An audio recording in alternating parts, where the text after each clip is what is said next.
Dünya tarihine, mitolojilere ve inançlara baktığımızda karşımıza çıkan en çarpıcı figürlerden biri şeytan. Ama kimdir bu şeytan?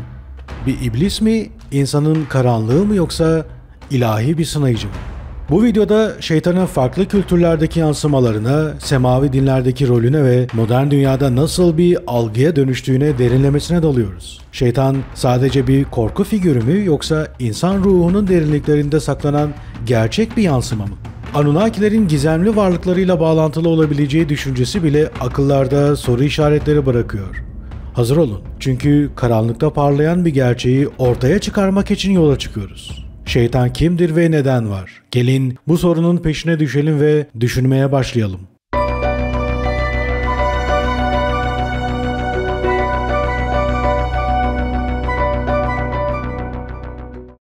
Şeytan kimdir ve neden vardır? Şeytan kelimesi duyulduğunda herkesin zihninde farklı bir imaj canlanır. Kimine göre o, dinlerin bahsettiği bir düşmandır.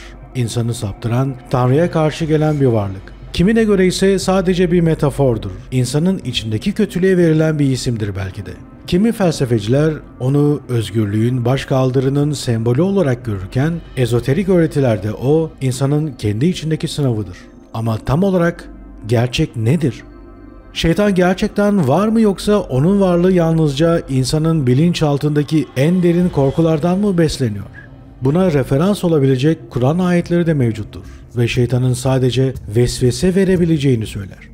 Dinsel metinlerde şeytan her inançta farklı bir rol oynamıştır. Semavi dinlerde o, Tanrı'nın düzenine karşı çıkan, insanı kandırarak yoldan çıkaran bir figürdür. Yahudilikte şeytan, Satan yani aslında bir düşman ya da engelleyici anlamına gelir ve bazen Tanrı'nın bir aracı olarak da anlatılır. Hristiyanlıkta Lucifer, Tanrı'ya isyan eden ve cehenneme düşen melektir. İslam'da ise iblis, Allah'a secde etmeyi reddeden ve insanları saptırmak için süre isteyen bir varlık olarak tasvir ediliyor. Her dinde ona farklı isimler verilmiş ama ortak bir anlatı hep var ola gelmiştir. O, insanın belki de en büyük sınavıdır. Ancak mitolojilere baktığımızda şeytanın yalnızca bir kötülük sembolü olmadığını görüyoruz. Antik Mezopotamya'da Pazuzu hem kötülüğün hem de kötülüğe karşı koyanın simgesidir. Ve Pazuzu şeytani bir figür olarak günümüzde bilinen tüm dini argümanlardan binlerce yıl önce anlatılmıştır. Yunan mitolojisinde Prometheus, insanlığa bilgiyi getirdiği için tanrılar tarafından cezalandırılmış ve şeytanlaştırılmıştır. Tıpkı Lucifer'ın ışık getiren olarak tanımlanması gibi. Zerdüştlükte Angra Mainyu, iyiliğin sonsuz düşmanıdır. Hinduizm'de Ravana, bilgeliğe ve güce sahip ama kibri yüzünden düşmüş bir kraldır. Mitolojilerde şeytan bazen bir düşman, bazen de bir öğretmen olarak karşımıza çıkıyor. Peki bu hikayeler sadece birer efsane mi yoksa insanın binlerce yıldır içindeki karanlıkla mücadelesinin bir yansıması mı? Ezoterik ve okült öğretilerde şeytanın bambaşka bir boyutu vardır. Batı ezoterizminde Lucifer özgürlüğün, aydınlanmanın ve bireysel iradenin sembolü olarak görülür. Gnostik metinlerde ise Demiurgos, sahte bir tanrı olarak anlatılır ve insanları maddi dünyaya hapseden bir figürdür. Yani aynı şeytan gibi. Kimi öğretilerde şeytan, insanın içindeki ego, kontrol edilmez arzular ve hırsın bir yansıması. Yani o dışarıda olan bir varlık değil, içimizde taşıdığımız bir gerçeklik gibi görünüyor. Burada büyük bir soru ortaya çıkıyor. Eğer şeytan gerçekten varsa neden yaratıldı? Semavi dinlerin anlattıklarına göre o neden var? Yani neden olmalı? Yani illaki insan özgür iradesiyle iyi ve kötüyü seçmek zorunda mıdır? Ama ya şeytan aslında hiçbir zaman var olmadıysa? Ya o yalnızca insanın kendi içindeki varlığı dışsallaştırma ihtiyacının bir ürünüyse? İşte bu noktada şu soruların cevabını arayacağız. Şeytan bir varlık mı yoksa bir fikir mi? Eğer varsa gerçekten bize düşman mı yoksa bilmemiz gereken birkaç gerçeği mi saklıyor? Yoksa asıl soru şu mu olmalı? Şeytanı anlamak insanın kendini anlaması mı demek? Veya bu konuyu anlamak zorunda mıyız? Sizler de düşüncelerinizi benimle paylaşın ve yorum olarak yazın arkadaşlar. Bu çok derin bir konu ve biraz daha bakış açımızı genişletmemiz ve ayrıntılara dalmamız gerekiyor. Çünkü daha da fazlası var. Bunun için öncelikle kutsal kitapları inceleyelim. Kutsal kitaplarda şeytan. Şeytanın kim olduğu sorusunun en güçlü yanıtlarından biri semavi dinlerin kutsal metinlerinde saklı. Yahudilik, Hristiyanlık ve İslam onun doğasını farklı şekillerde tanımlar. Ancak dikkatle bakıldığında her anlatı benzer bir temaya dayanıyor. O, insanın karşısına çıkan en büyük sınavdır. Fakat burada çarpıcı bir soru ortaya çıkar. Şeytan gerçekten bağımsız bir kötülük mü yoksa ilahi bir planın bir parçası mı? Gelin öncelikle kısaca İslam'da şeytanı inceleyelim. Başlıksa iblisin isyanı ve insanın sınavı olsun. İslam'a göre şeytanın adı iblistir. Kur'an'da onun Allah'a isyan eden bir cin olduğu anlatılır. Hikayeye göre Allah insanı yarattığında meleklerden ona secde etmelerini ister. Ancak iblis insanın çamurdan yaratıldığını öne sürerek bunu reddeder. Kibirlenir ve Tanrı'nın iradesine karşı gelir. Bu nedenle cennetten kovulur ama kıyamete kadar insanları saptırmak için mühlet ister. Ve bu isteği anında gerçekleşir aslında. Süre verilenlerdensin der Allah. Peki başka süre verilenler de mi var? Yani başka sınav unsuru ya da baş kaldıranlar. Kur'an'da şeytanın insana sürekli vesvese veren, onu yanlış yola sürükleyen bir varlık olduğu belirtiliyor. Ancak burada kritik bir detay vardır. Şeytan insanın seçimlerine doğrudan müdahale etmez. O sadece fısıldar, kandırır ancak insan kendi iradesiyle günaha girer. Peki o zaman asıl soru şeytan mı yoksa insanın kendi arzuları mı? Veya başka bir pencereden bakacak olursak şeytan vesvese yoluyla ulaşabiliyorsa farklı bir boyutta mı bulunuyor? Ve insanın etki altına alınabilir olmasını sağlayan açık bir kapısı mı var demek? Yani ayetin tecelli etmesi mi söz konusu? Onlar sizi, sizin onları göremeyeceğiniz yerden görürler demesi gibi. Sanırım boyutsal bir kavram. Eğer dördüncü boyutu zaman olarak kabul edersek onların bulunduğu yer beşinci boyut olabilir mi? Bu konuda net bir şey söylemek mümkün değil ama insanın etki altına alınabilir olması, insanın hissi olmasıyla da belki de kısmen de olsa açıklanabilir ama yine de doğru cevabı vermez. Bir şekilde açık bir kapı vardır ve buradan ulaşabiliyor. Peki devam edelim. Hristiyanlıkta şeytan, Lucifer'ın düşüşü ve sonsuz savaş. Hristiyanlıkta şeytan düşmüş bir melektir. Lucifer yani ışık getiren, Tanrı'ya karşı gelerek isyan eden ve cennetten kovulan bir varlık olarak anlatılır. İncil'in farklı bölümlerinde şeytan bazen dünyaya hükmeden bir prens, bazen de kıyamet gününe kadar insanları saptıran bir varlık olarak tasvir edilmiştir. En bilinen anlatılardan biri İsa'nın çölde 40 gün boyunca oruç tutarken şeytan tarafından denenmesidir. Burada şeytan insan arzularını temsil eder. Açlık, güç, kibir. Ancak İsa bu sınavdan başarıyla geçer. Bu anlatı şeytanın aslında insanın içindeki zaafları simgelediği görüşünü de destekler. Bir diğer önemli nokta Hristiyanlıkta şeytanın aynı zamanda Tanrı'nın düşmanı olarak da görülmesidir. O Tanrı'ya karşı savaşan ve insanlığı da bu savaşa dahil etmeye çalışan bir varlıktır. Ancak şu soru kaçınılmazdır. Eğer Tanrı her şeye kadirse şeytanı neden yok etmiyor? Tamam, şeytanı yok etmemesini anlayabiliriz. Peki şeytan her şeyin yaratıcısı ve sahibi olan bir Tanrı'ya kafa tutabilecek gücü nereden buluyor? Ve aslında işi en başından kaybedeceğini nasıl bilemiyor? Peki belki de onun varlığı ilahi planın parçasıdır. Ne dersiniz? Bir diğer inanca göz atalım. Yahudilikte şeytan. Başlıksa Tanrı'nın emrindeki bir sınayıcı mı olsun?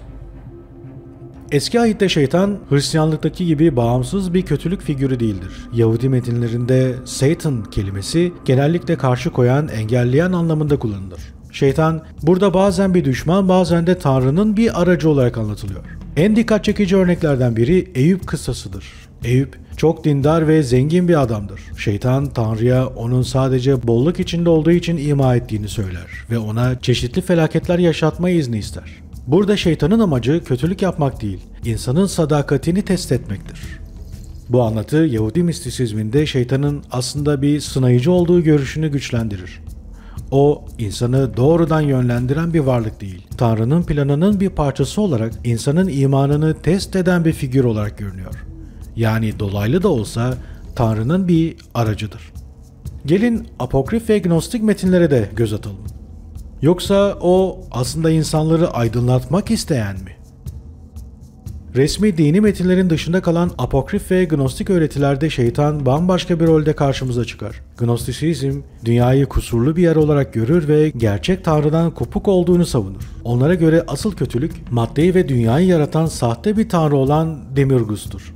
Şeytan olarak bilinen varlıksa, insanı bu sahte tanrının köleliğinden kurtarmaya çalışan bir figürdür. Bu görüşe göre Lucifer karanlık değil, aslında bilgiyi getiren ışıktır. İnsanları kölelikten kurtarmak, bilinçlerini açmak ve hakikati göstermek istemektedir. Bu bakış açısı, şeytanın sadece bir düşman değil, aynı zamanda özgürlüğü ve bireysel iradeyi temsil eden bir figür olabileceğini düşündürüyor. Şu çok mantıklı görünüyor aslında. Şeytan sadece bir sınayıcı mı? Yoksa insanın özgür iradesinin bir parçası mı? Dini metinlere göre şeytan bir varlık ama aynı zamanda insanın en büyük sınavıdır.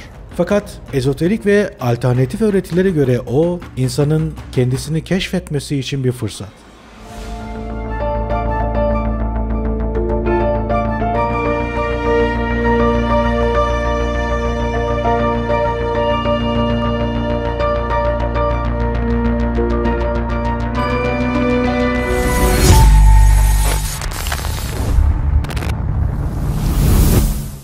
Mitolojik bir anlatıyı hatırlayalım. Lilith'in isyanı. Tarih Antik dönem. Yer Mezopotamya. Lilith, Yahudi mitolojisinde yer alan Adem'in ilk eşi olduğu söylenen bir figürdü. Kur'an'da ve Eski Ahit'te adı geçmese de onun öyküsü birçok kaynakta bulunmaktadır.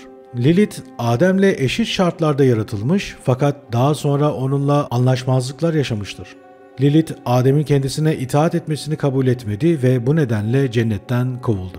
Kovulmasının ardından Lilith denizlere ve çöllere sığınarak orada yalnız bir hayat sürmeye başladı. Ancak bu onu şeytani bir varlık haline getirmedi. Aksine özgür iradenin sembolü haline geldi. Lilith insanları korumak ve onların özgürlüklerini savunmak adına insanları uyarmaya ve onlara yardım etmeye başladı. Ancak Adem'in soyundan gelenler onu bir tehdit olarak gördü ve ona şeytan dediler. Bu durum Lilith'in düşman haline gelen bir mitolojik figür olmasına yol açtı. Lilith zamanla kadının özgürlüğünü ve cinselliğini simgeleyen bir ikon haline geldi. Onun hikayesi insanın özgür iradesini, başkaldırısını ve geleneksel normlara karşı duruşunu temsil eder. Lilith sadece bir şeytan olarak değil, aynı zamanda güçlü bir kadın arketipi olarak anılmaya başladı.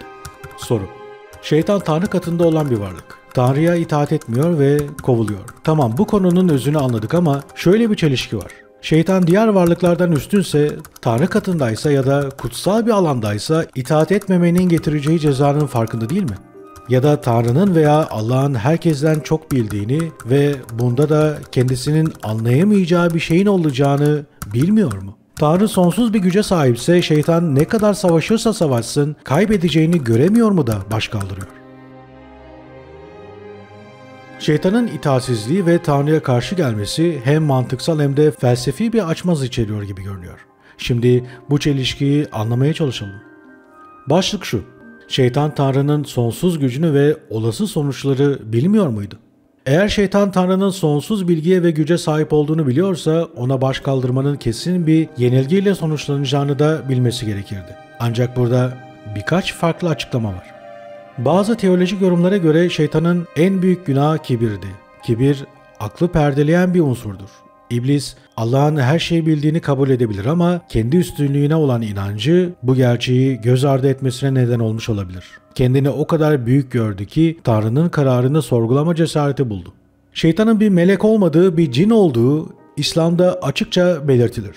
Cinler tıpkı insanlar gibi özgür iradeye sahiptir. Şeytan Tanrı'nın sonsuz gücünü biliyor olsa bile kendi özgür iradesini mutlak doğru kabul edip kaderini kendi elleriyle belirlemeye çalışmış gibi görünüyor. Bazı mistik öğretilerde şeytanın Tanrı'nın tam zıttı olmadığı ancak farklı bir prensibi temsil ettiği söylenir. Belki de şeytan Tanrı'nın her şeye kadirliğini kabul etmek yerine kendi varoluşunu sürdürerek farklı bir düzen kurabileceğini düşündü. Kim bilir? Bir diğer başlık, Tanrı her şeyi biliyorsa şeytanın isyanını da biliyordu. O halde neden onu yarattı? Bu soru kader ve özgür irade meselesini de içine alıyor. Bazı dini inanışlara göre şeytan insanlığın sınavında bir araçtır. Eğer bir alternatif olmasaydı insanın özgür iradesiyle iyiyi seçmesi mümkün olur muydu? Tanrı şeytanı yaratarak insana bir seçim hakkı sunmuş olabilir. O halde şeytanın günahı nedir? Tanrı'nın planı insanın gelişimiyle ilgili. Eğer kötülük diye bir şey olmasaydı iyilik kavramı da olmazdı belki de. Şeytan bu dengenin bir parçası olabilir. Belki de Tanrı, Allah veya büyük yaratıcı sorunsuz mükemmel işleyen bir düzen istemiyordu ve bu yüzden insanları ve doğru yanlış, iyi kötü kavramını yarattı. Mantıklı gibi görünüyor. Gnostik öğretilerde ve bazı ezoterik sistemlerde şeytan aslında insanın uyanmasını sağlayan bir figür. Onun isyanı aslında insanı materyal dünyanın gerçeklerinden haberdar etmeye yönelik olabilir. Bir başka soru da şuydu: şeytan neden hala mücadele ediyor? Kaybedeceğini bilmiyor mu? Bu en ilginç sorulardan biridir. Amaç kazanmak değil, sürdürmek. Belki de şeytanın amacı Tanrı'yı alt etmek değil, insanları onun yolundan uzaklaştırarak bir dengeyi korumaktı. Veya belki de insanların Allah'a layık olmadığını göstermek için kendini ateşe atmış olabilir. Neden olmasın? Ve bu oyuna göre şeytan kendi egemenliğini kurmaya çalışmasa da varlığını sürdürmek için insanları etkilemeye devam etmek zorunda kalmıştır. Aslında şeytan bence ne olacağının farkında. Peki şunu hiç düşündünüz mü? Şeytan kendisini şeytani anlamda etkileyebilecek farklı bir varlık tarafından etki altına alınmış olabilir mi? Yani eğer şeytan mutlak kötülüğün ve isyanın kaynağı olarak görülüyorsa, onun da bir etki altında olması fikri klasik anlatıyı kökten sarsar. Ve şeytan aslında başka daha büyük bir gücün manipülasyonuna uğradıysa, belki de kendisini özgür sandığı anda çok daha eski, daha derin bir varlığın etkisi altına girdi. Lucifer'ın düşüşü gerçekten onun kendi iradesiyle mi oldu? Yoksa bir güç onu baş kaldırmaya mı sürükledi? Eğer şeytan bile kandırıldıysa o zaman gerçek en büyük aldatıcı sizce kimdir? Yani aslen yaratıcı katını bilen, her şeyin farkında olan ve ilim konusunda üst düzeyde olan şeytanın yaratıcıya baş kaldırması mantıklı değil. Farklı bir şeyler olmalı. Peki Kur'an ayetlerinde şeytan Allah'la neler konuşuyor ve Allah şeytan hakkında neler söylüyor? Size bu konuda çok önemli bazı ayetlerden bahsedeceğim ve son ayet ise aslen her şeyi anlatıyor olacak. Dinleyin. Kur'an'da şeytanın Allah'a isyanı özellikle Bakara, Araf, Hicr, İsra, Kehf, Sad ve Taha surelerinde detaylı olarak anlatılır. İsyanının temel sebebi Allah'ın kendisine Adem'e secde et emri vermesidir. Bakara suresi 34. ayet. Ve meleklere Adem'e secde edin dediğimizde iblis hariç hepsi secde etti. O kibirlendi ve inkarcılardan oldu. Araf suresi 12. ayet. Allah sana emrettiğimde seni secde etmekten alıkoyan nedir dedi. İblis ben ondan daha üstünüm. Beni ateşten yarattın, onu ise çamurdan yarattın dedi. Bu diyalogda iblisin temel argümanı Adem'den üstün olduğunu düşünmesi. Kendini ateşten yaratıldığı için çamurdan yaratılmış bir varlıktan üstün görüyor. Tamam, görebilir. Bunda bir sıkıntı yok ama neden baş kaldırıyor? Bunda da net bir hikmet olabileceğini nasıl düşünemiyor? Bu şaşırtıcıdır.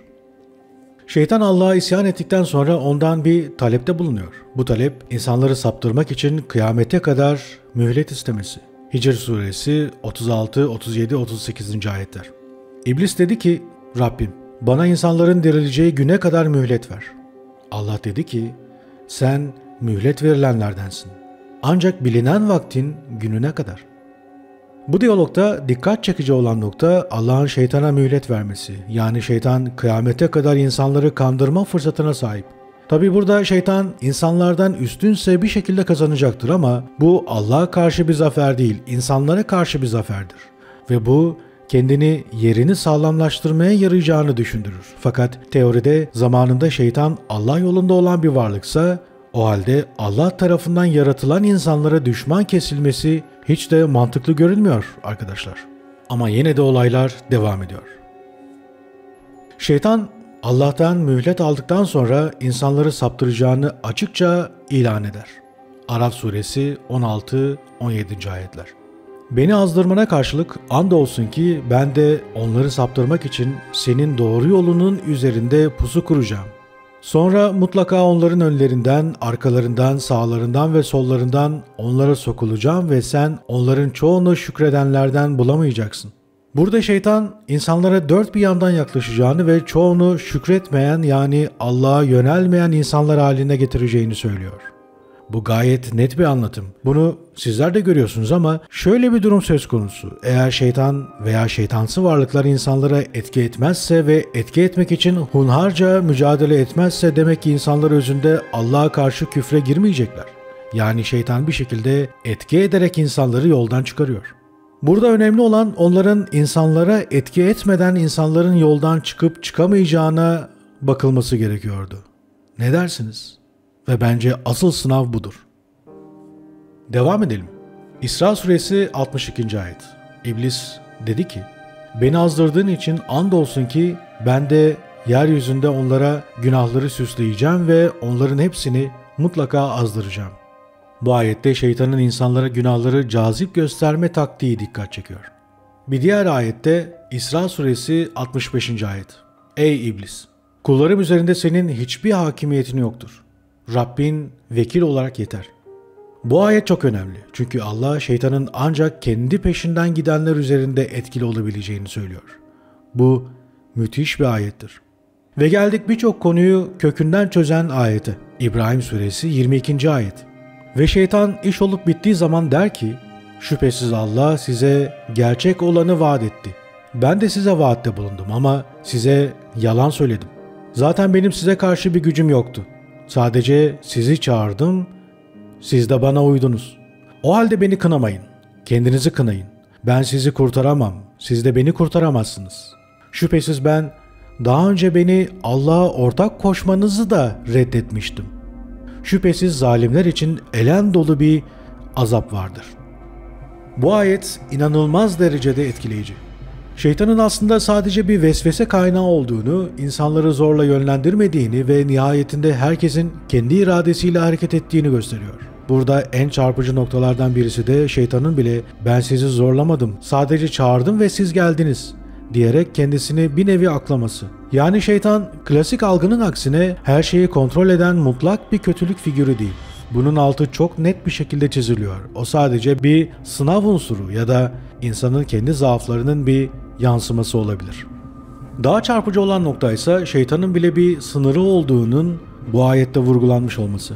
Yani şüphesiz ben daha önce beni Allah'a ortak koşmanızı da reddetmiştim diyerek şeytanın bile belirli bir seviyeye kadar şeytanlık yaptığını ya da yapabildiğini görüyoruz. Müthiş bir ifade aslında. İşte bu noktada belki de insanın kendisini sorgulaması gerekiyor. Gerçek sorumluluk kimin? Şeytanın mı yoksa insanın kendi seçimlerinin mi? Bu ayet modern psikolojide bile bireysel sorumluluk kavramına çok benziyor. İnsanlar çoğu zaman dış etkenleri suçlama eğilimindedir ama Kur'an burada çok net bir mesaj veriyor. Gerçek problem insanın içinde. Küçük bir vesveseyle büyüyebilecek bir alevden bahsediliyor. Bence bu ayet insanın kendi iç dünyasına dönüp ben gerçekten neyi seçiyorum sorusunu sorması için inanılmaz güçlü bir vurguda bulunuyor. Kendi hayatımızın sorumluluğunu almak gerçekten özgürleşmenin ilk adımı olabilir. Ve şu an özellikle günümüzde çevremizde dünyada neler olduğuna bir bakın. İnsan insana bunları hiç yapar mı? Göz göre göre, gözünüzün içine baka baka sırf maddiyat için yapılan şeylere bakın. Bahanelere, çözümlere, yediğimize, içtiğimize bakın. Neyin içindeyiz? Şeytan elbette ki ben bu kadarını istememiştim diyecek. Başka ne diyecekti? Aslında belki de şeytandan değil, şeytanileşmekten bahsetmemiz gerekiyordu. Bu noktada şeytan, Tanrı'nın sisteminde bir figüran gibi görünüyor. Belki de asıl başrol ta insanın kendisi.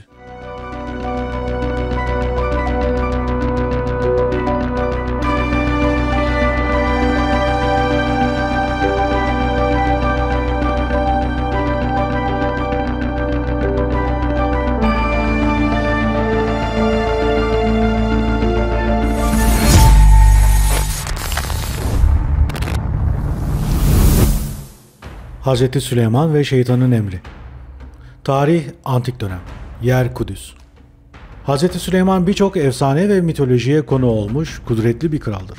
O, Tanrı tarafından büyük bir bilgelikle donatılmış ve cinlerin, şeytanların, hayvanların ve insanların üzerinde hüküm sürebilme yetisine sahip olmuştur. Süleyman, şeytanların lideri olan Aşmedeus'un onun emrine girmesini sağlamıştır. Bu durum, Hz. Süleyman'ın güçlü bir liderlik ve hikmet gösterdiği bir zaman dilimini temsil eder. Hz. Süleyman'ın Aşmedeus üzerindeki kontrolü ona şeytani güçlerle mücadelesinde büyük bir avantaj sağladı. Ancak Hz. Süleyman bu güçleri nasıl yöneteceğini ve nasıl kullanacağını bilmek zorundaydı. Onun şeytanlarla olan etkileşimleri zamanla insanın içindeki karanlığı keşfetmek ve kontrol altına almak adına bir ders haline geldi. Süleyman onları yönlendirmeyi başardıkça şeytanların karanlık taraflarını aydınlatmak adına bir rehberlik yapmış oldu. Hz. Süleyman'ın hikayesi güç ve bilgelikle şeytani unsurların nasıl bir araya gelebileceğini gösterirken aynı zamanda bireylerin içsel çatışmalarını ve bu çatışmalarla nasıl başa çıkmaları gerektiğini öğretir. Hz. Süleyman'ın hikayesi her zaman insanlık için önemli bir uyarı olmuştur. Karanlıkla yüzleşmek, onu kontrol altında tutmak ve ışığa ulaşmak mümkündür. Bir soruyla devam edelim. Özellikle şeytan dahil bu varlıklar aslen nerede, hangi boyutta ve insanlara nasıl etki ediyorlar? Şeytan ve hizmetindeki varlıkların insanlara etkisi bilinç düzeyine ve inanç sistemine göre değişir. Ana etkileri şöyle sıralayabiliriz. Zihinsel manipülasyon, negatif güçleri ve umutsuzluğu beslemek, sen yetersizsin, başarısızsın, hiçbir şey değişmeyecek gibi düşünceleri fısıldamak. Ruhsal sapma, insanları yanlış inançlara, karanlık ritüelleri veya bencil arzulara yönlendirmek. Korku ve paranoya, gölgeler, karabasanlar veya negatif enerjiler aracılığıyla bireyleri korkutmak. Bağımlılıklar ve şehvet, özellikle ezoterik geleneklerde şeytani varlıkların insanları zevk ve bağımlılıkla esir aldığına inanılır. Fiziksel ve ruhsal hastalıklar. Geleneksel demonolojiye göre bazı varlıklar insanlara psikolojik ve fiziksel hastalıklar verebilir. Gnostiklere göre insanın uyanışını engelleyen her şey şeytani bir etki olabilir. Peki bu varlıklar nerede?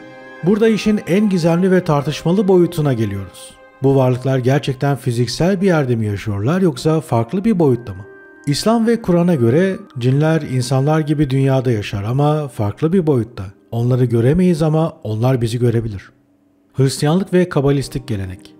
Şeytan ve onun ordusu cehennemde diye bilinir ama bu mecazi olabilir. Bazı metinlere göre düşmüş varlıklar farklı bir astral düzlemde bulunmakta. Ezoterik ve gnostik öğretiler. Arkonlar düşük titreşimli bir boyutta yani bizim algımızın dışında bir frekansta yaşarlar. UFO ve parapsikoloji.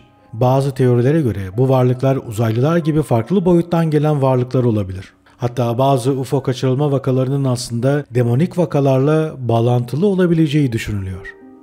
Yani bu varlıkların tam olarak nerede olduğu insanın algısına bağlı. Kimi için şeytan zihnindeki bir ses, kimi için fiziksel bir varlık, kimi içinse düşük frekanslı astral boyutunun bir unsuru. Gelin biraz daha göz atalım. Daha da fazlası var. Bu derin konuda bazı ekoller neler söylüyor? Carl Jung'ın gölge arketipi, şeytan aslında insanın bastırdığı içsel karanlık mı? Nietzsche, Tanrı öldü dedi ama ya şeytan? Satanizm, şeytan gerçekten tapılan bir varlık mı yoksa bir felsefi duruş mu? Carl Jung'ın psikoloji teorisine göre gölge arketipi insanın bilinçaltında bastırdığı toplum ve ahlak tarafından kabul edilmeyen yönlerini temsil eder. Carl Jung'a göre insanlar kendi içlerindeki bu gölgeyi reddeder, ondan kaçar ve bu yüzden onu dışsallaştırarak şeytan gibi bir figür yaratır. Yani şeytan aslında insanın kendi içinde yüzleşmek istemediği taraflarının simgesi olabilir. Kibir, öfke, şehvet, açgözlülük. Bunlar bir dış varlığın bize dayattığı şeyler mi yoksa içsel dürtülerimiz mi? Eğer insan kendi gölgesiyle yüzleşmezse bu karanlık taraf dış dünyada farklı biçimlerde tezahür edebilir. Nietzsche'nin ünlü "Tanrı öldü" sözü modern insanın geleneksel inanç sistemlerinden kopuşunu simgeliyordu. Ama ya şeytan? Tanrı'nın ölümüyle şeytanın anlamı da değişti mi? Nietzsche'nin düşüncesinde şeytan, otoriteye baş kaldıran ve bireyin kendi kaderini belirlemesini savunan bir figür olabilir. Hatta bazı yorumculara göre şeytan toplumun koyduğu kısıtlamalara meydan okuyan ve bireyselliği savunan bir anti kahraman olarak görülebilir. Ancak bu noktada kritik soru şudur: eğer şeytan özgürlüğü ve bireyselliği temsil ediyorsa o zaman gerçekten kötü mü yoksa sadece farklı bir bakış açısı mı? Peki ya satanizm? Popüler kültürde genellikle kanlı ritüeller ve şeytana tapınmayla ilişkilendirilse de modern satanizmin büyük bir kısmı aslında şeytana varlık olarak değil, bir sembol olarak bakar. Anton Levin kurduğu Levin satanizm, şeytanı bireyselliğin, özgürlüğün ve otoriteye karşı duruşun bir simgesi olarak görür. Yani şeytan burada bir tanrı değil, insanın kendini aşmasını teşvik eden bir metafordur. Ancak diğer bazı satanist gruplar gerçekten şeytanın var olduğuna inanır ve ona ibadet eder. Bu ayrım şeytanın felsefi bir kavram mı yoksa gerçek bir varlık mı olduğu konusundaki en büyük tartışmalardan biridir. Sonuç olarak şeytan gerçekten var olan bir güç mü yoksa insanın kendi içsel karanlığının bir yansıması mı? Belki de insan şeytanı dışsal bir düşman olarak görmek yerine kendi içinde yüzleşmesi gereken bir taraf olarak değerlendirildiğinde onu yenmenin gerçek yolunu belki de bulabilir. Gelin bir olaya dalalım. Enfield Poltergeist. Tarih 1977. Yer Londra. 1977'de Londra'nın Enfield bölgesinde Hudson ailesinin yaşadığı evde tuhaf olaylar meydana geldi. Aile evlerinde garip sesler ve hareket eden nesnelerle karşılaşmaya başladı. Enfield Poltergeist vakası tüm İngiltere'de büyük bir ilgi uyandırdı ve birçok araştırmacı ailenin ruhsal durumunu incelemek için eve akın etti. Ancak olayların arkasındaki gizem sadece fiziksel rahatsızlıklarla değil, aynı zamanda şeytani etkilerle de ilişkilendirildi. Hudson ailesinin küçük kızı Janet, şeytani varlıkların etkisi altında olduğunu iddia etti. Araştırmacılar, Janet'in ses tonunun değiştiğini, onun dışında başka bir varlığın konuştuğunu rapor etti. Evin içinde yer değiştiren nesneler, tuhaf sesler ve görünmeyen bir güç tarafından itilen insanlar. Şeytanın insanoğlunu nasıl etkileyebileceğini gösteren korkutucu bir tablo oluşturuyordu. Enfield Poltergeist vakası bilim insanları ve medyanın ilgisini çekti ve birçok insanın şeytanın varlığına dair inançlarını güçlendirdi. Olay yalnızca bir aileyi değil, tüm toplumu derinden sarstı. Şeytanın insanoğlunun zayıflıklarının nasıl kullanılabileceğine dair derin bir anlatım sunarak korkunun ve bilinmeyenin insan üzerindeki etkisini ortaya koydu. Did you die in this house? Did you pass on? You did pass on in this house.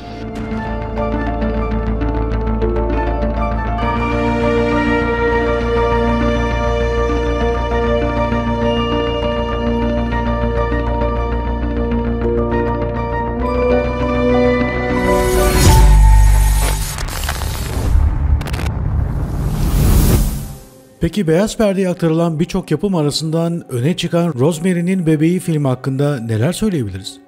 1968 yılında Roman Polanski'nin yönettiği Rosemary'nin Bebeği yalnızca bir korku filmi değil, aynı zamanda sinema tarihinin en tartışmalı yapımlarından biri olarak kabul ediliyor. Filmde genç bir kadın olan Rosemary, kocası tarafından gizli bir satanist tarikatına kurban edilir ve doğmamış çocuğu şeytani bir varlık tarafından ele geçirilir. Ancak mesele yalnızca bir film anlatısından ibaret değil. Bazıları için bu yapım doğrudan bir okült ritüelin beyaz perdeye aktarılmış halidir. Filmin yapım sürecinde yaşanan olaylar da bu iddiaları güçlendirir. Filmin başrol oyuncularından Mia Farrow, çekimler sırasında gerçek bir korku içinde olduğunu dile getirmiştir. Fakat asıl ürkütücü olansa filmin gösterime girmesinin ardından yaşananlardı. Polanski'nin eşi Sharon Tate, film yayınlandıktan sonra Charles Manson'ın tarikatı tarafından vahşice öldürüldü. Tıpkı filmdeki satanist tarikat gibi. Manson'ın takipçileri de doğrudan şeytani ritüellerle bağlantılıydı. Hatta Sharon Tate'in cinayeti bir kurban ayini olarak bile yorumlanmıştır. Peki bu film gerçek bir ritüel miydi? Spekülasyonlara göre Rosemary'nin Bebeği yalnızca bir korku hikayesi anlatmıyor. Aynı zamanda bir ritüelin parçasıydı. Bu iddiaların temeli Hollywood'un okült yapımlarla ilişkilendirilen tarihine dayanıyor. Filmde geçen sahnelerde kullanılan semboller, okült organizasyonların ritüellerinde kullanılan simgelerle birebir örtüşmekte. Ayrıca filmin başında Rosemary'nin taşındığı apartmanın adı Brentford. Gerçekte ise Dakota apartmanıdır. İlginç bir şekilde bu bina okültist Aleister Crowley'nin de zamanında ilgisini çeken mekanlardan biri. Hatta filmin çekildiği binada 1980 yılında John Lennon'ın vurulduğunu da eklemek gerekir. John Lennon'ın ölümü de bazı komplo teorilerinde ritüelistik bir kurban verme olayı olarak görülmektedir.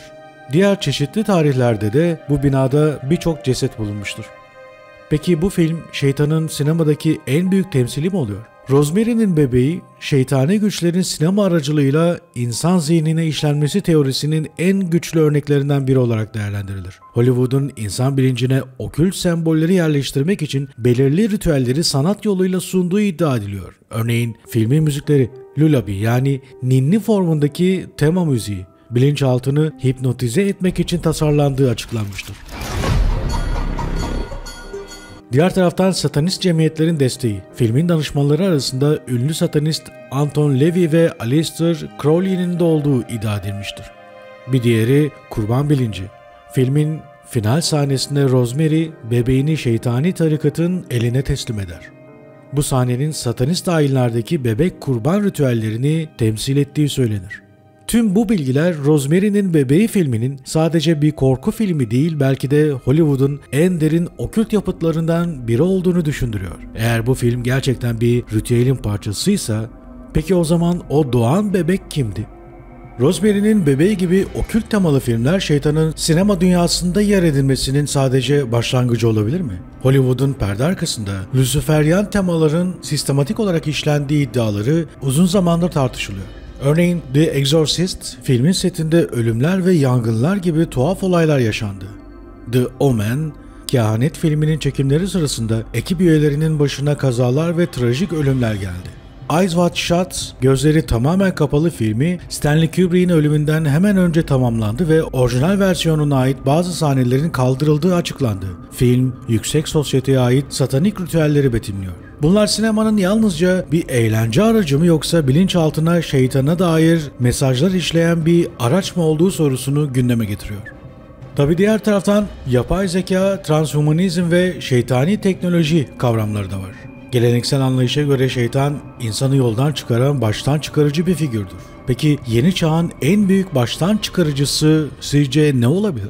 Transhumanist takımlar ve yapay zeka, insanın kendisini tanrılaştırma sürecinin bir parçası olabilir. Luciferyanizmin temelinde insanın kendisini tanrı yapması fikri yatar. Yapay zeka ve biyoteknoloji, insanın bu amaca ulaşmasını sağlayan araçlar pek tabii olabilir. İnsan beyni ve makinelerin birleştiği Neuralink gibi projeler, insanlığın varoluşsal bir dönüşüm yaşadığı anlamına geliyor.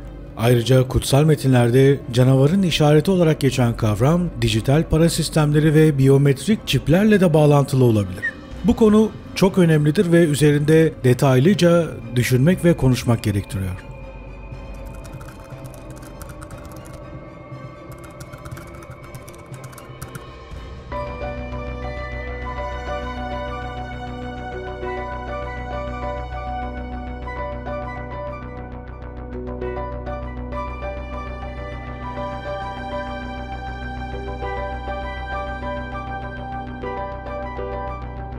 Belki de asırlardır yanlış soruyu soruyoruz. Şeytan gerçekten var mı?